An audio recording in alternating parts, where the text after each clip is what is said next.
आजच्या चर्चेत आपलं स्वागत आहे. आज आपण जपानच्या एका अशा संकल्पनेबद्दल बोलणार आहोत जी सध्या जगभरात खूपच लोकप्रिय झालीय. हो, इकिगाई. आपल्याकडे यावर काही पुस्तकं आणि लेख आहेत जे सांगतात की या एका शब्दात दीर्घ आणि आनंदी आयुष्याचं रहस्य दडलेलं आहे. तर आजची आपली चर्चा ही इकिगाई म्हणजे नेमकं काय, ते शोधायचं कसं आणि जपानमधलं ते ओकिनावा बेट. हो, शतायुषी लोकांचं बेट. अगदी. तिथले लोक असं काय वेगळं करतात यावर आपण आज बोलणार आहोत. चला तर मग एका सुंदर जपानी म्हणीने सुरुवात करूया. हो, ती म्हण आहे, फक्त सक्रिय राहिल्यानेच तुम्हाला 100 वर्ष जगण्याची इच्छा होईल. वा. बरं, मग हा इकिगाई शब्द जो सतत ऐकायला मिळतो त्याचा नेमका अर्थ काय? कारण जगण्याचं कारण असं भाषांतर केलं जातं, पण ते म्हणजे थोडं मोठं आणि गंभीर वाटतं. नक्कीच, हा खूप चांगला प्रश्न आहे. कारण भाषांतर बऱ्याचदा मूळ भावना पकडू शकत नाही. इकिगाई हा 2 शब्दांनी बनला आहे. इकी म्हणजे जीवन आणि गाई म्हणजे मूल्य. जीवनाचं मूल्य. हो, पण स्रोतांमध्ये याचा अर्थ अधिक सोपा करून सांगितला आहे, सकाळी उठण्याचं कारण. अच्छा. ती कोणती गोष्ट आहे जी तुम्हाला रोज अंथरुळातून बाहेर पडायला लावते? मग ती तुमचं काम असेल, तुमचं कुटुंब असेल, एखादा छंद असेल, काही असू शकतं. म्हणजे ही काहीतरी भव्य दिव्य गोष्टच असायला हवी असं काही नाहीये. अजिबात नाही. आणि हेच याचं सौंदर्य आहे. ही खूप वैयक्तिक गोष्ट आहे, माहितीये. स्रोतांनुसार जपानमधील ओकिनावा बेटावर जगातले सर्वाधिक शतायुषी लोक राहतात. हो, मी आकडेवारी वाचली. दर 1 लाख लोकांमागे तिथे जवळपास 68 लोक 100 वर्षांपेक्षा जास्त जगतात. अगदी बरोबर. आणि जेव्हा त्यांना विचारलं जातं तेव्हा ते त्यांच्या दीर्घायुष्याचं श्रेय त्यांच्या इकिगाईला देतात. हेच मला खूप रंजक वाटतं. म्हणजे त्यांच्या दीर्घायुष्याचं रहस्य फक्त आहार किंवा व्यायामात नाहीये. नाही. ओकिनावा मधल्या ओगिमी नावाच्या गावाला तर दीर्घायुष्याचं गावच म्हणतात, नाही का? हो, तिथली लोकसंख्या 3000च्या आसपास आहे आणि तिथे 100 ओलांडलेले अनेक लोक आहेत. असं काय खास आहे तिथे? तिथे अनेक गोष्टी एकत्र येतात. नक्कीच आहार आहे, हिरव्या भाज्या, रताळी, सोया आणि कमी साखर. साधं जीवन आहे, चांगलं हवामान आहे. पण या सगळ्याच्या पलीकडे आहे तिथली सामाजिक रचना. सामाजिक रचना म्हणजे? म्हणजे तिथे इचारिबा चोडे नावाची एक म्हण आहे. इचारिबा चोडे? हो, त्याचा अर्थ आहे, जरी आपण पहिल्यांदाच भेटत असलो तरी आपण भावांसारखे आहोत. वा. ही अनोळखी व्यक्तीलाही आपलंसं करण्याची भावना त्यांच्यात खोलवर रुजलेली आहे. म्हणजे तिथे एक खूप मजबूत सामाजिक जाळं आहे. आणि त्यालाच काहीतरी म्हणतात ना, याई मारू? हो, बरोबर. याई मारू म्हणजे सांघिक कार्य. अगदी. तिथे अगदी लहान वयापासून एकमेकांना मदत करायची सवय लावली जाते. त्यामुळे तिथे एकटेपणाला जागाच नाही, जो आजच्या काळात शहरांमध्ये एक मोठी समस्या बनला आहे. 1 मिनिट. पण हे फक्त ओकिनावामध्येच घडतंय की जगात इतरही अशी ठिकाणं आहेत? कारण फक्त एका जागेवरून निष्कर्ष काढणं थोडं धाडसाचं ठरेल. सर, बरोबर आहे, बरोबर आहे. आणि याच प्रश्नातून ब्लू झोन्स ही संकल्पना पुढे आली. Blue zones? हो, मी ऐकलंय याबद्दल. संशोधकांनी जगातल्या अशा 5 जागा शोधून काढल्या आहेत जिथे लोक सरासरीपेक्षा खूप जास्त काळ आणि निरोगी आयुष्य जगतात. ओकिनावा त्यापैकीच एक आहे. आणि बाकीच्या 4 जागा कोणत्या? बाकीच्या 4 म्हणजे सार्डिनिया, इटली मधलं, जिथे पुरुषांचं आयुष्य जगात सर्वाधिक आहे. मग लोमा लिंडा, कॅलिफोर्निया, अमेरिकेत. हो, तिथे एका विशिष्ट धार्मिक समुदायाचे लोक राहतात. मग निकोया द्वीपकल्प कोस्टारिकामध्ये आणि इकारिया ग्रीसमध्ये. इकारिया यालाच जिथे लोक मरायला विसरतात असंही म्हणतात ना? हो, तेच. वा. ही ठिकाणं तर पूर्णपणे वेगवेगळ्या संस्कृतींची आणि खंडांमधली आहेत. मग यांच्यात समान धागा काय सापडला? नक्कीच काहीतरी साम्य असणार. हो, आणि तेच महत्वाचं आहे. स्रोतानुसार या सगळ्या ठिकाणांमध्ये 9 गोष्टी समान आढळल्या. 9 गोष्टी? त्यातल्या काही प्रमुख म्हणजे नैसर्गिक हालचाल, म्हणजे जिममध्ये जाऊन व्यायाम नाही, तर रोजच्या कामातून होणारा व्यायाम. म्हणजे बागकाम, चालणं वगैरे. अगदी. वनस्पती आधारित आहार आणि जीवनात एक स्पष्ट उद्देश. ज्याला ओकिनावामध्ये इकिगाई म्हणतात, त्याला निकोयामध्ये प्लॅन दे विदा म्हणतात. प्लॅन दे विदा म्हणजे जगण्याची योजना. बरोबर. नाव वेगळं, पण भावना तीच आहे, जगण्याचं कारण. आणि सामाजिक संबंध. इचारिका चोडे सारखं काहीतरी बाकी ठिकाणी आहे का? अगदी. ओकिनावामध्ये या घट्ट सामाजिक संबंधांना मोए असं म्हणतात. मोए? हो, मो आय. ही संकल्पना खूपच सुंदर आहे. मोय म्हणजे मित्रांचे असे गट जे आयुष्यभर एकत्र राहतात. आयुष्यभर? हो, ते एकमेकांना फक्त भावनिक आधारच देत नाहीत, तर गरज पडल्यास आर्थिक मदतही करतात. थांबा, काय? आर्थिक मदत सुद्धा? हो, पूर्वीच्या काळी एखाद्या शेतकऱ्याचं पीक गेलं तर गावातील मोयचे सदस्य मिळून त्याला मदत करायचे. हे अविश्वसनीय आहे.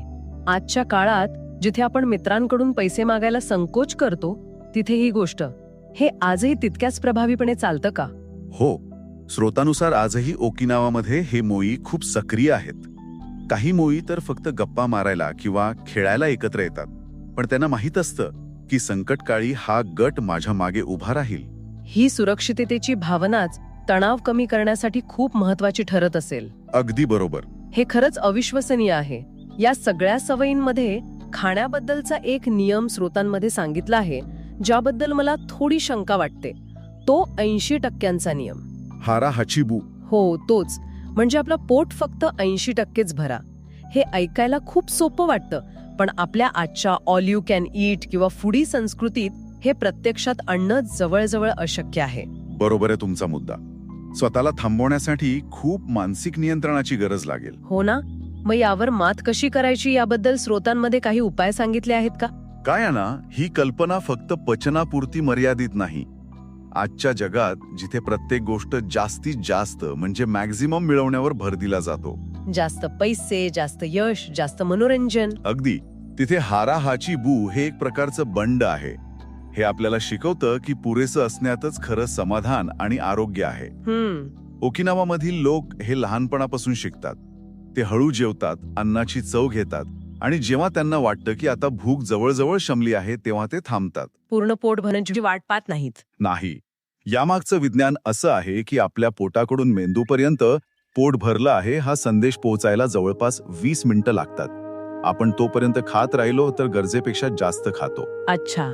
ही सवय फक्त जेवणाच्या ताटापुरती नाही तर कामात, अगदी माहिती मिळवण्यातही लागू होऊ शकते. पुरेसं कुठे आहे हे ओळखणं महत्वाचं आहे. हे मोई आणि हाराहाची बू ऐकून असं वाटतंय की या लोकांच्या दैनंदिन जीवनात एक प्रकारची लय आहे, एक सहजता आहे. बरोबर. याचा संबंध तुम्ही मगाशी उल्लेख केलेल्या प्रवाह किंवा फ्लो या संकल्पनेशी आहे का? म्हणजे ते त्यांच्या कामातही अशीच सहजता शोधतात का? अगदी अचूक दुवा जोडला तुम्ही. हीच ती प्रवाह अवस्था आहे. फ्लो. हो, ही एक अशी मानसिक स्थिती आहे ज्यात एखादी व्यक्ती तिच्या कामात इतकी रमून जाते की तिला वेळेचं, भुकेचं किंवा आजूबाजूच्या परिस्थितीचं भान राहत नाही. जसं एखादा कलाकार चित्र काढताना हरवून जातो. अगदी. मानसशास्त्रज्ञ मिहाली चिकसंट-मिहाली यांनी यावर खूप संशोधन केलं आहे. ते याला सर्वोत्तम अनुभव म्हणतात. याचा थेट संबंध तुमच्या एकिगाईशी आहे. जेव्हा तुम्ही असं काम करता जे तुम्हाला मनापासून आवडतं आणि जे तुमच्या क्षमतेला थोडं आव्हान देतं, तेव्हा तुम्ही या प्रवाह अवस्थेत पोहोचता. पण आजच्या जगात जिथे प्रत्येक 5 मिनिटांनी मोबाईलवर नोटिफिकेशन येतं, तिथे या प्रवाह अवस्थेत जाणं खूपच कठीण वाटतं. यासाठी काही स्पेसिफिक मार्ग आहेत का? हो, स्रोतांमध्ये काही सोपे पण प्रभावी मार्ग सांगितले आहेत. पहिला, असं काम निवडा जे आव्हानात्मक असेल पण खूप जास्त कठीण नसेल. म्हणजे कौशल्यांना थोडं ताण देणारं असावं. बरोबर. खूप सोपं काम असेल तर कंटाळा येतो आणि खूप कठीण असेल तर चिंता वाटते. या दोन्हींच्या मधली जागा म्हणजे प्रवाह. ओके. आणि दुसरा मार्ग आहे, एक स्पष्ट ध्येय ठेवा, पण परिणामापेक्षा प्रक्रियेवर लक्ष केंद्रित करा. इथे स्रोतांमध्ये नकाशापेक्षा होकायंत्र महत्वाचं हे खूप सुंदर उदाहरण दिलं आहे.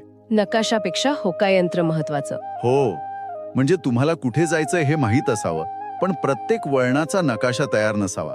प्रवासाचा आनंद घेणं महत्वाचं आहे. आणि तिसरा मुद्दा तर आजच्या काळात खूपच महत्वाचा वाटतो. एका वेळी एकाच कामावर लक्ष केंद्रित करणं. मल्टीटास्किंग तर आजच्या कार्यसंस्कृतीचा एक भाग बनलाय. आणि स्रोतांनुसार मल्टीटास्किंग ही एक मोठी चुकीची कल्पना आहे. खरंच?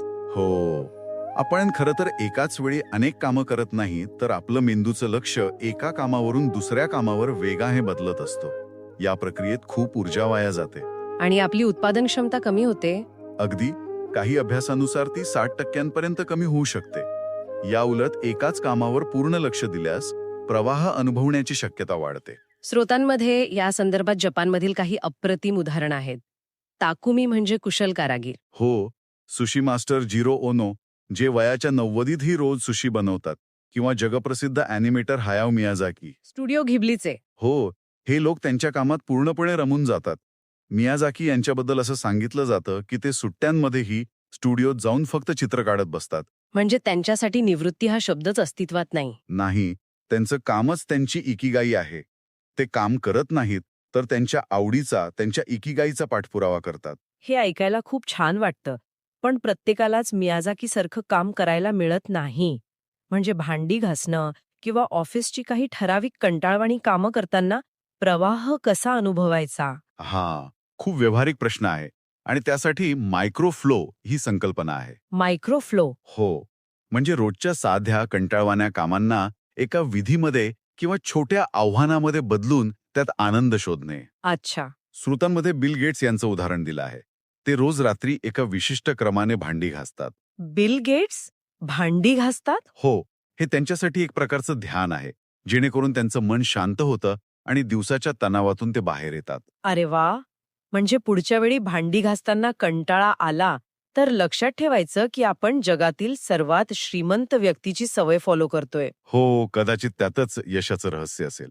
ही छान होतं. हे मायक्रोफ्लोचं उदाहरण खरंच खूप चांगलं आहे. मला वाटतं हेच तत्व ओगिमीमधले शतायुषी लोक त्यांच्या संपूर्ण आयुष्यात वापरत असतील. त्यांच्या अनुभवांबद्दल श्रोतांमध्ये काय सांगितलं आहे?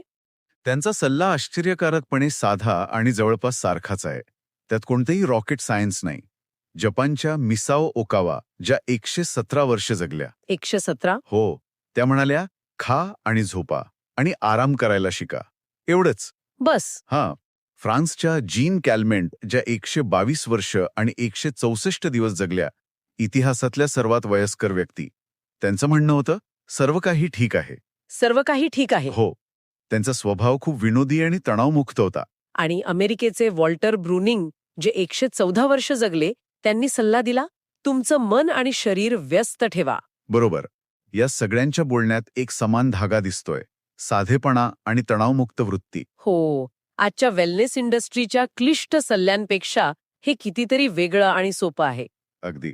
आणि ओगिमीच्या रहिवाशांनीही हेच विचार मांडले. त्यांची मुख्य तत्व काय आहेत? चिंता करू नका, चांगल्या सवयी लावा, रोज मैत्री जपा. हो, घाई गडबडीशिवाय शांत जीवन जगा, आणि सर्वात महत्वाचं म्हणजे आशावादी रहा. या सगळ्या गोष्टी त्यांच्या दैनंदिन जीवनाचा भाग आहेत. काहीतरी वेगळं करायचं काम नाही. बरोबर. तर या सगळ्या चर्चेचा अर्थ काय?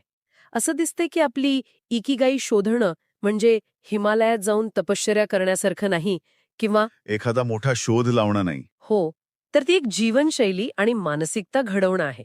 ती छोट्या छोट्या गोष्टींमधून तयार होते. अगदी बरोबर. तुम्ही जे करता त्यात प्रवाह शोधणं, आपलं सामाजिक जीवन म्हणजेच मोई जपणं. हाराहाची बू सारख्या सवयींनी शरीरावर नियंत्रण ठेवणं. हो, मन आणि शरीर सक्रिय ठेवणं आणि जीवनाकडे शांत, सकारात्मक दृष्टिकोनातून पाहणं, या सगळ्याचा एकत्रित परिणाम म्हणजे इकिगाई. आनंद हा अंतिम ध्येयात नाही, तर त्यापर्यंतच्या प्रवासात आहे. बरोबर.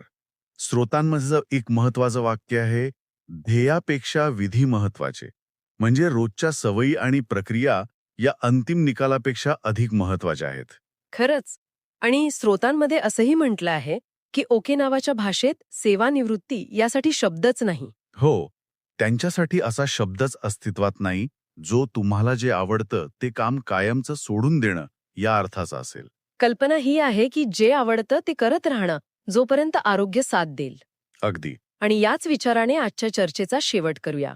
श्रोत्यांसाठी एक विचार. हां, जर सेवानिवृत्त होणे हे आयुष्याचा अंतिम ध्येय नसेल, तर आपल्या शिक्षण, करिअर आणि आवडीनिवडींबद्दलचे निर्णय आज कसे बदलू शकतील?